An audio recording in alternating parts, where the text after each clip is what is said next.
Muchas gracias. Okay. Muchas gracias. Bueno, pues la primera, que si se puede vivir la castidad, ¿no? En el ambiente en el que yo me encuentro. Yo pensaba que no. Por muchos años viví una vida bastante... Les platico un poquito de dónde vengo para que después entremos a esta respuesta, tenga sentido, ¿no? Yo soy originario de un pueblo muy pequeño que se llama Jicotenca, Tamaulipas. Y me mudé a la Ciudad de México a la edad de los 18, 19 años más o menos. Entonces empecé trabajando primero como modelo, después estudié teatro, después empecé en un grupo musical cantando, viajando por toda Latinoamérica, y el ambiente poco a poco me fue pues consumiendo, ¿no? Entonces los pocos principios que de pronto ahí me quedaban se fueron perdiendo hasta que llegó un momento donde me encontraba en una burbuja llena de vanidad, de soberbia, de una ambición, pues una ambición desmedida, negativa, en fin, y de muchas cosas más que tarde o temprano pues te matan, ¿no? Si no físicamente, espiritualmente hablando y en otros sentidos. Yo pensaba que el verdadero hombre era el Don Juan, el Casanova, el Latin Lover, el conquistador, ¿no? Entonces, claro, pues yo crecí en esa cultura, una cultura muy machista, un poco influenciado por las películas que veía, por los programas de televisión que veía, por las amistades que tenía que eran mayores que yo. Entonces, claro, yo pensaba que estaba haciendo lo que era correcto, ¿no? Pues el verdadero hombre, pues el Don Juan. Entonces, después de vivir así casi por 15 años, me di cuenta que me sentía vacío, algo me faltaba en mi vida, no sabía qué era, porque en ese entonces no sabía a quién pedirle ayuda. La propia soberbia que yo iba acumulando, pues no me daba la oportunidad de hablar con alguien de estas cosas, ¿no? Sin embargo, estaba yo agonizando espiritualmente hablando. Era una persona que no era feliz, vacío, insatisfecho, muy inquieto, queriendo buscar la salida pero no sabía por dónde, queriendo pedir ayuda a alguien pero no sabía a quién, algo me faltaba pero no sabía qué, y finalmente ahí es donde yo tengo un encuentro con una maestra de inglés, Yasmín, que ella se dio cuenta quién era yo, se dio cuenta que estaba perdido, se dio cuenta que no me estaba respetando, ni respetaba a las mujeres, ni respetaba a nadie, ¿no? Era pues, dejémoslo en un tampoco quiero hacerme mala publicidad, ¿no? Un bandidillo, ¿no? Un bandidote. Y ¿cuál es el que nos está dando lata para este? Ok, perdón.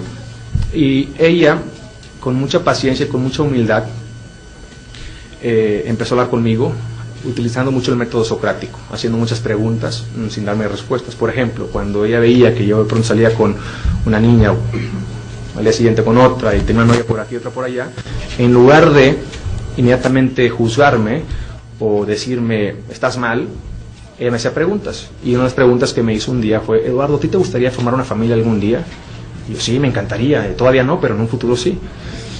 ¿Y te gustaría tener hijos? Sí. ¿Hijas? Claro, me encantaría tener muchas hijas. ¿Y qué tipo de hombre te gustaría que tus hijas encontraran para formar una familia? Y bueno, pues como lo mencionaste, ella me hacía preguntas, y una de las preguntas que me hizo un día fue: Eduardo, ¿a ti te gustaría formar una familia algún día? Y yo, sí, me encantaría, todavía no, pero en un futuro sí. ¿Y te gustaría tener hijos? Sí. ¿Hijas? Claro, me encantaría tener muchas hijas. ¿Y qué tipo de hombre te gustaría que tus hijas encontraran para formar una familia? Y bueno, pues como lo mencioné hace un momento, yo describí un santo, ¿no? Pues un hombre que dé la vida por ellas, fiel, un hombre honesto, un hombre íntegro, trabajador, que las ponga en un pedestal como si fueran diamantes, fiel, leal, que las respete, y bueno, una listota enorme, ¿no? Casi describí el hombre ideal, hombre perfecto, ¿no? Y ella al final me dice: ¿y tú eres ese hombre? Y al principio, bueno, a ver, tú eres ese hombre que acabas de describir, ¿sí o no? Y casi con una lágrima en el ojo, porque me llegó al corazón lo que me estaba preguntando, le dije no. Y me dice: entonces, ¿por qué exiges lo que tú no das?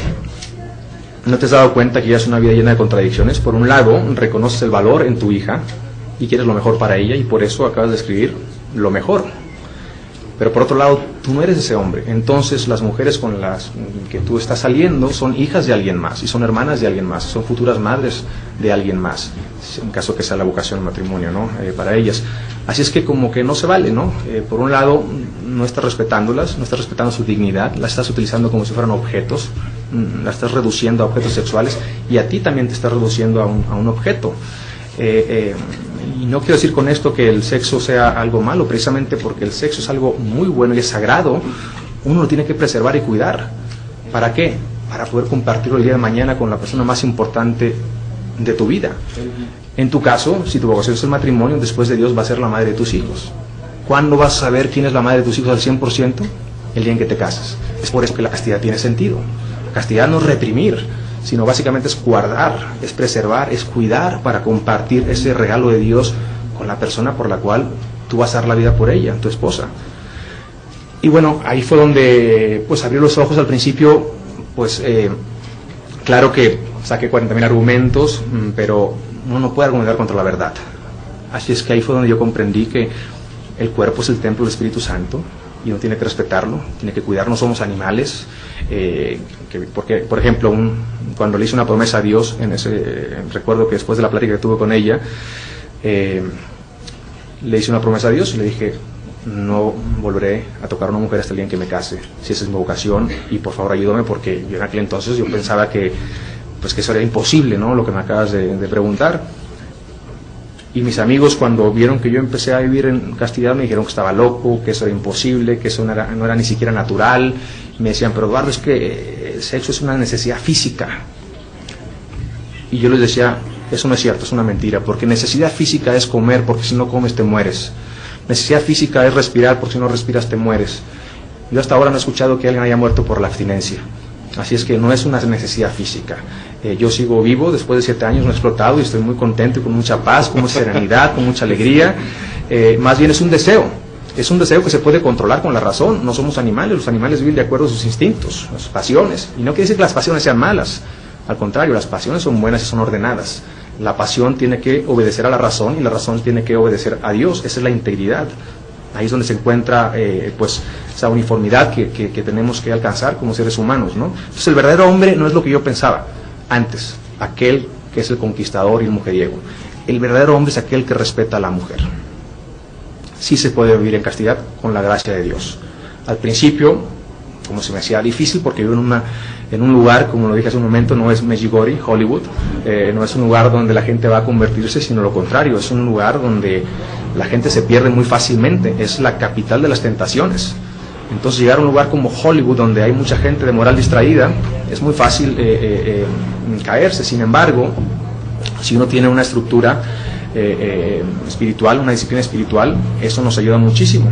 En mi caso, como católico, voy a misa todos los días, rezo el rosario todos los días, tengo un director espiritual donde voy a verlo una vez por semana para que me guíe, me ayude también este camino que es difícil, pero es posible, no es imposible. Con la gracia de Dios todo es posible. Sí se puede vivir en castidad y se lo recomiendo a todos los jóvenes, porque si somos llamados a ser santos, no hay santidad si no hay castidad. Muchas gracias. Gracias. Ay, perdón, la segunda.